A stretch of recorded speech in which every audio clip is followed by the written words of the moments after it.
तो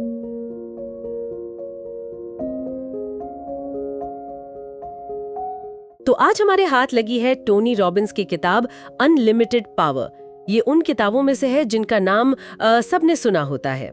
ये बात करती है पर्सनल अचीवमेंट की, मतलब अपनी जिंदगी को अपने हिसाब से कैसे चलाएं। तो आज हमारा मिशन है इस किताब के पन्नों को पलटना और उन खास काम की बातों को निकालना जो सिर्फ सुनने में अच्छी ना लगे बल्कि असल में जिंदगी में कुछ बदल सकें। तो चलिए शुरू करते हैं। किताब की शुरुआत ही एक बड़े दावे से होती है कि सफलता कोई तुक्का नहीं है, इसका एक साइंस है, एक पैटर्न है और सबसे जरूरी बात, इसे कोई भी सीख सकता है। ये सिर्फ सोचने के बारे में नहीं है, ये एक्शन लेने के बारे में है। बिल्कुल, और यहीं से ये किताब एक बहुत गहरा सवाल हमारे सामने रखती है। सोचिए, दो लोग हैं, एक जिसके साथ दुनिया का हर बुरा हादसा हो जाता है पर वो फिर भी कामयाब होता है, और दूसरा जिसके पास शोहरत, पैसा, सब कुछ है पर वो अपनी जिंदगी बर्बाद कर लेता है। आखिर इन दोनों में फर्क क्या है? और ये सिर्फ कोई हाइपोथेटिकल सवाल नहीं है, है ना? किताब में इसके असली उदाहरण हैं जो हैरान कर देते हैं। एक तरफ है डब्ल्यू मिचेल। एक भयानक मोटरसाइकिल एक्सीडेंट में उनका 65% शरीर जल गया, सारी उंगलियां चली गईं, और जब वो इससे उभर ही रहे थे तो एक प्लेन क्रैश में उनके शरीर का निचला हिस्सा पैरालाइज्ड हो गया। मतलब कोई भी इंसान इस पॉइंट पर हार मान लेता, लेकिन उन्होंने नहीं मानी। वो एक सक्सेसफुल बिजनेसमैन बने, पब्लिक स्पीकर बने, यहाँ तक कि चुनाव भी लड़े। उनकी कहानी अविश्वसनीय लगती है। और फिर किताब हमें दूसरी कहानी दिखाती है, कॉमेडियन जॉन बेलुशी की। 70s के सबसे बड़े स्टार्स में से एक, Saturday night live, the blues brothers. उनके पास पैसा था, शोहरत थी, लोगों ने प्यार करते थे, सब कुछ था, पर सिर्फ 33 साल की उम्र में वो ड्रग ओवरडोज से मर गए। तो ये सवाल सच में सोचने पर मजबूर करता है। एक आदमी जिसके पास कुछ नहीं बचा वो सब कुछ हासिल कर लेता है, और एक जिसके पास सब कुछ था वो सब गवा देता है। फर्क कहाँ था? उनकी किस्मत में? किताब कहती है नहीं, फर्क था उनके अंदरूनी जवाब में, उनके इंटरनल रिस्पॉन्स में। मिचेल ने अपनी हर मुश्किल को एक चैलेंज की तरह देखा, एक ग्रोथ के मौके की तरह, जबकि बेलुशी अपनी सफलता के बोझ को ही नहीं संभाल पाए। और ये सब इस पर निर्भर करता है कि हम अपने दिमाग से, अपने नर्वस सिस्टम से कैसे कम्युनिकेट करते हैं। इसी साइंस को किताब में न्यूरो लिंग्विस्टिक प्रोग्रामिंग या NLP कहा गया है। NLP, ये फैंसी शब्द लग सकता है पर इसका मतलब बस इतना है कि हम अपने दिमाग को कैसे कंट्रोल कर सकते हैं। हाँ, कि हमारा दिमाग भाषा और अनुभवों को कैसे प्रोसेस करता है और हम उसे कैसे कंट्रोल कर सकते हैं। अच्छा, तो ये NLP ही वो चाबी है जो मिचेल और बेलुशी के बीच के फर्क को समझाती है। तो फिर ये काम कैसे करती है? इसकी शुरुआत होती है हमारे स्टेट को समझने से। स्टेट यानी उस पल में हम कैसा महसूस कर रहे हैं, कॉन्फिडेंट, डरा हुआ, खुश या उदास। किताब कहती है कि हमारे सारे एक्शन हमारे स्टेट से ही निकलते हैं।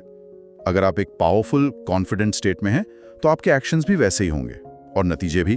और अगर डरे हुए या अनरिसोर्सफुल स्टेट में हैं तो आप शायद एक्शन लेंगे ही नहीं। ये तो बिल्कुल सही बात है।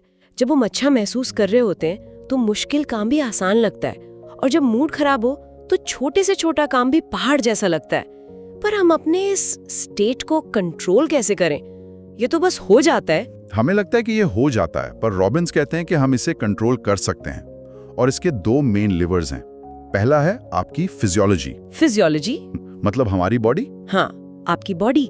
आप कैसे खड़े होते हैं, कैसे बैठते हैं, आपके चेहरे के एक्सप्रेशंस क्या हैं, आप सांस कैसे ले रहे हैं। अगर आप कंधे झुकाकर धीरे धीरे सांस लेकर नीचे देखकर चलेंगे तो आप चाहकर भी कॉन्फिडेंट महसूस नहीं कर सकते। और वहीं अगर आप सीधे खड़े हों, कंधे पीछे, गहरी सांस लें और चेहरे पर हल्की सी मुस्कान रखें तो आपका स्टेट तुरंत बदल जाता है।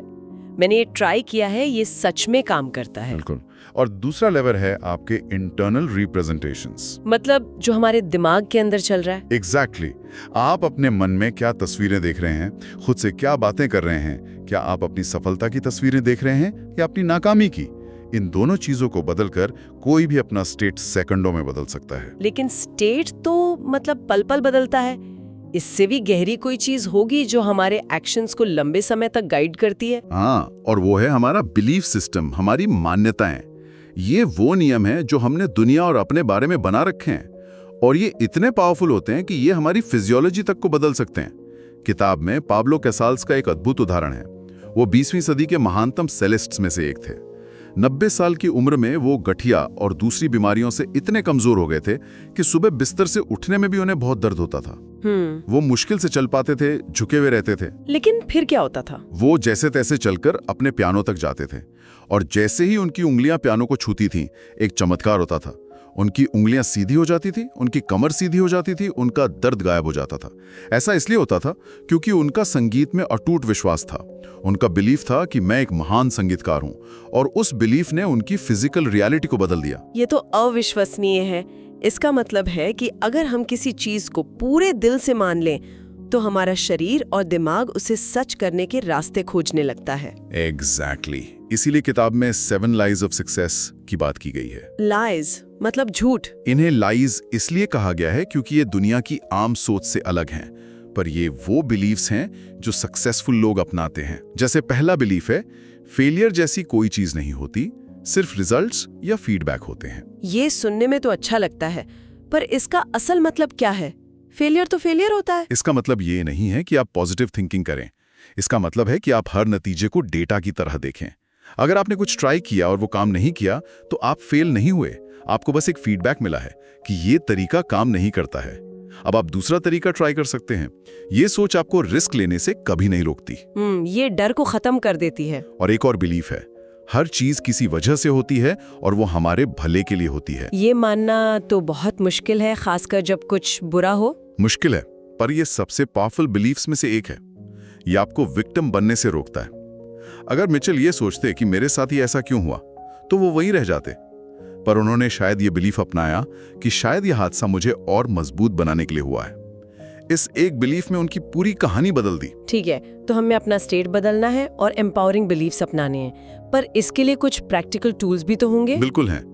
एक बहुत ही पावरफुल टूल है रीफ्रेमिंग। रीफ्रेमिंग मतलब किसी भी सिचुएशन को देखने का नजरिया बदलना। हाँ, हर अनुभव का मतलब वही होता है जो हम उससे देते हैं। जैसे एक ग्लास आधा खाली है या आधा भरा हुआ है। इसका कोई दमदार उदाहरण है किताब में? एक बेहतरीन उदाहरण है कमांडर जेरी कॉफी का, जो वियतनाम युद्ध में 7 साल तक बंदी रहे थे, एक छोटी सी कोठरी में अकेले। ये किसी भी इंसान को तोड़ने के लिए काफी है, पर उन्होंने अपनी सिचुएशन को रीफ्रेम किया। उन्होंने इसे जेल नहीं माना, उन्होंने इसे एक अवसर माना। एक अवसर? हाँ, उन्होंने सोचा कि यह समय उन्हें खुद को मेंटली, फिजिकली और स्पिरिचुअली ट्रेन करने के लिए मिला है। उन्होंने उस कैद को पर्सनल ग्रोथ के एक इंटेंसिव कोर्स में बदल दिया। उन्होंने हालात नहीं बदले, सिर्फ हालात को देखने का फ्रेम बदल दिया। वाह, ये तो दिमाग को हिला देने वाली बात है। अपनी कैद को पर्सनल ग्रोथ का अवसर बना लेना। एक और टूल का जिक्र है, एंकरिंग। ये क्या है? एंकरिंग एक ऐसा प्रोसेस है जिससे हम किसी खास एहसास को किसी खास ट्रिगर से जोड़ देते हैं। जैसे कोई पुराना गाना सुनकर आपको अचानक स्कूल के दिन याद आ जाते हैं और वही खुशी महसूस होने लगती है। वो गाना आपके लिए एक एंकर है। अच्छा, तो ये वैसा ही है जैसे कोई एथलीट मैच से पहले अपना पसंदीदा गाना सुनता है जोन में आने के लिए। बिल्कुल, और आप भी ये कॉन्शियसली कर सकते हैं। किताब में बताया गया है कि जब भी आप अपनी जिंदगी के किसी ऐसे पल को याद करें जब आप बहुत कॉन्फिडेंट या खुश थे, उस एहसास को पूरी तरह महसूस करें, और जब वो एहसास अपनी चरम सीमा पर हो तो कोई यूनिक फिजिकल एक्शन करें, जैसे अपनी मुट्ठी को एक खास तरीके से भींचें। इस प्रोसेस को कुछ बार दोहराने पर आपका दिमाग उस एक्शन को उस कॉन्फिडेंट एहसास से जोड़ देगा। फिर भविष्य में जब भी कॉन्फिडेंस की जरूरत हो, बस वो एंकर फायर कर दो। एग्जैक्टली, और आपको तुरंत वही एहसास होने लगेगा। ठीक है, तो ये सारे टूल्स अपने अंदर की दुनिया को बदलने के लिए हैं, पर असल जिंदगी में तो हम अकेले नहीं हैं। क्या ये अंदरूनी पावर हमारे बाहरी रिश्तों को भी बेहतर बना सकती है? यकीनन, और यहीं पर रैपोर्ट का कॉन्सेप्ट आता है। रैपोर्ट का मतलब है दो लोगों के बीच एक गहरा कनेक्शन, एक तालमेल, जहां दोनों एक दूसरे को समझते हैं और ट्रस्ट करते हैं। और ये रैपोर्ट बनाने का तरीका क्या है? किताब में मिररिंग और मैचिंग की बात कही गई है। ये सुनने में थोड़ा मैनिपुलेटिव नहीं लगता, जैसे हम किसी की नकल कर रहे हैं? ये एक बहुत कॉमन सवाल है। यहाँ मकसद नकल उतारना नहीं है, बल्कि सिंक्रोनाइज होना है। जब दो लोग गहरी बातचीत में होते हैं तो वे अनजाने में एक दूसरे की बॉडी लैंग्वेज, बात करने की टोन, इन सबको मैच करने लगते हैं। ये एक नेचुरल प्रोसेस है। अच्छा, ये टेक्निक बस उस नेचुरल प्रोसेस को कॉन्शियस बनाती है। अगर कोई धीरे धीरे बात कर रहा है और आप बहुत तेजी से बात करें, तो एक डिस्कनेक्ट महसूस होगा। मैचिंग का मतलब है सामने वाले की दुनिया में कदम रखना ताकि वो कंफर्टेबल महसूस करे। ये एम्पैथी का एक रूप है। ये एक बहुत जरूरी डिस्टिंक्शन है। तो ये सिर्फ बॉडी लैंग्वेज के बारे में नहीं है? नहीं, ये उनकी कम्युनिकेशन स्टाइल को समझने के बारे में भी है। इसी से जुड़ा एक और कॉन्सेप्ट है मेटा प्रोग्राम्स। मेटा प्रोग्राम्स, ये क्या चीज है? मेटा प्रोग्राम्स हमारे दिमाग के अनकॉन्शियस फिल्टर्स हैं। ये तय करते हैं कि हम जानकारी को कैसे प्रोसेस करते हैं। जैसे एक आसान सा उदाहरण है, कुछ लोग प्लेजर की तरफ बढ़ते हैं और कुछ पेन से दूर भागते हैं। मतलब अगर आपको किसी को मोटिवेट करना है तो जो प्लेजर वाला है उसे आप कहेंगे अगर तुम ये प्रोजेक्ट खत्म कर दोगे तो तुम्हें बोनस मिलेगा। उसका फोकस इस बात पर है कि उसे क्या मिलेगा। और जो पेन से दूर भागने वाला है उसे आप कहेंगे अगर ये प्रोजेक्ट टाइम पर नहीं हुआ तो हम क्लाइंट खो देंगे। उसका फोकस इस बात पर है कि वो क्या बुरा होने से बचा सकता है। वाह, ये तो सेल्स और मैनेजमेंट से लेकर पर्सनल रिश्तों तक हर जगह काम आ सकता है।